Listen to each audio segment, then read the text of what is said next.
So, ito na guys yung ating niluto. Ayan, kainin naman natin. Dahil so, ayun, masayang inday everyone and welcome back po ulit sa ating channel. So, today's guys, tayo ngayon ay magluluto ng fried udon. So, samahan niyo po ako sa aking gagawing pagluluto for today's video at ayun, sana po magustuhan niyo. Napakadali lang po niya at napakasarap. Napakasimple, napakabilis lang nating lutuin at napakadali lang nating i-prepare at magugustuhan niyo sigurado. Magugustuhan ng inyong mga anak, ng inyong nanay, ng inyong tatay, lahat ng inyong tropa, lahat na. So, bago tayo magluto, intro!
So, ito na yung ating lulutuin, ang ating udon at ang ating beef.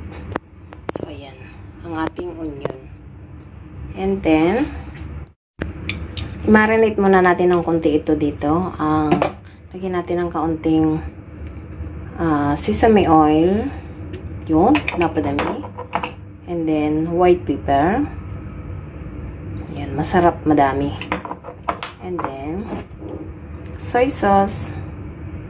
Ayan. Titimplahan pa naman natin siya guys. Pero lagyan muna natin ng sauce itong beef. Ayan. And then, halo-halo. So, ayan. So, ayan. Let's cook now. So, ito na guys yung ating mga ingredients na gagamitin. Ang ating beef. Ayan. And then, ang ating udon, syempre.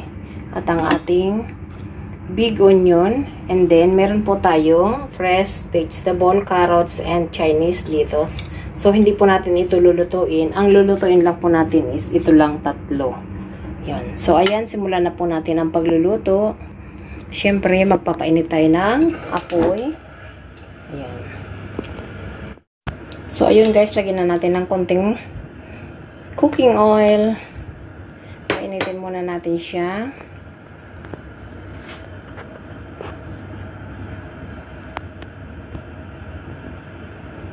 So, ayun guys, kung mainit na yung mantika, ito yung gagawin natin. Ayun, mainit na siya.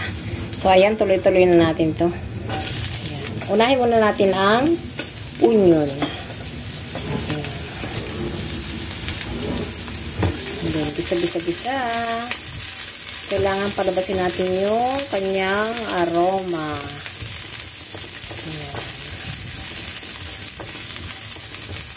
Ayan. Nabango na siya. Ayan.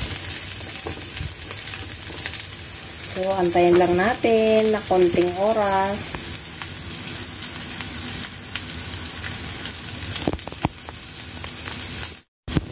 So, ayan, okay na siya. Ilagay naman natin ang beef. Beef. Ayan. Pag-iwahilay natin. And then, yun.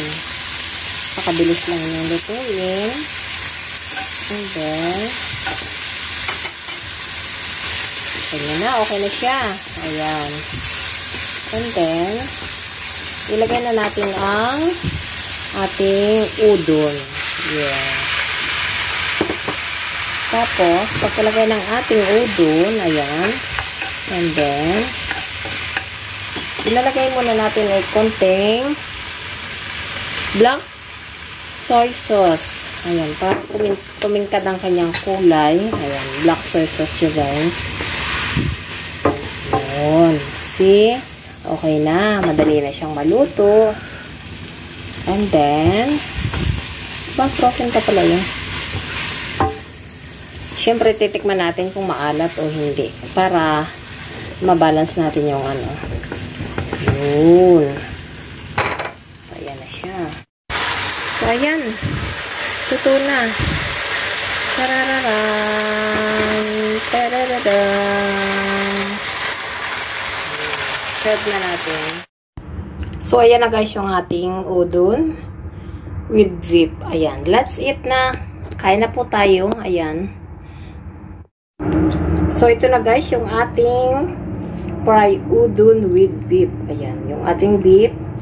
Yung ating udon. So, let's eat. And, ayan. Okay na. Kain na po tayo. Madali lang po siya lutuin.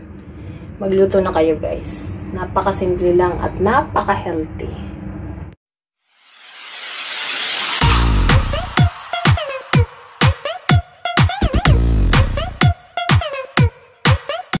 So, ito na guys yung ating niluto. Ayan, kainin naman natin.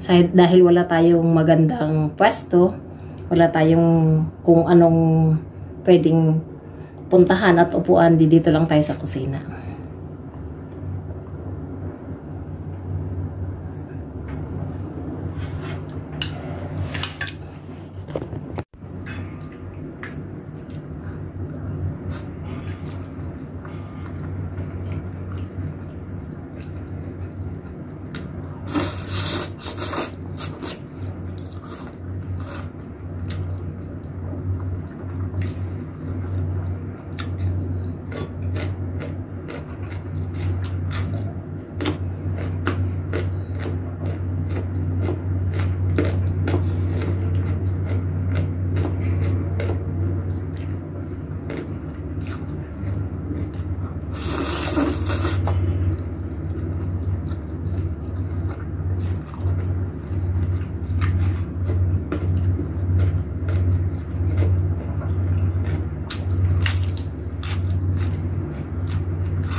Ako po yung reyna ng kusina.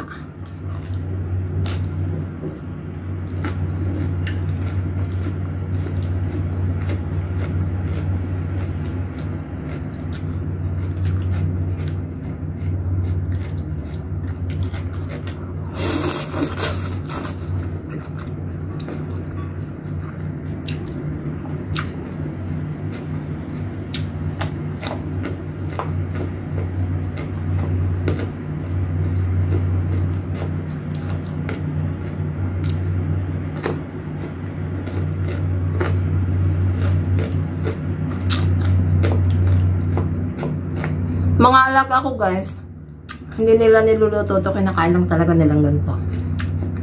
Mas kinakain pa nila yung hilaw kisa niluto.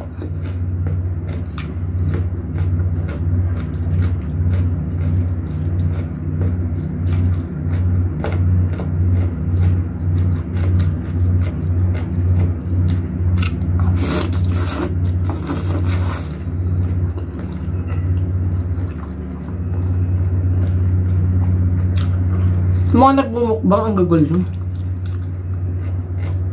Paano yun?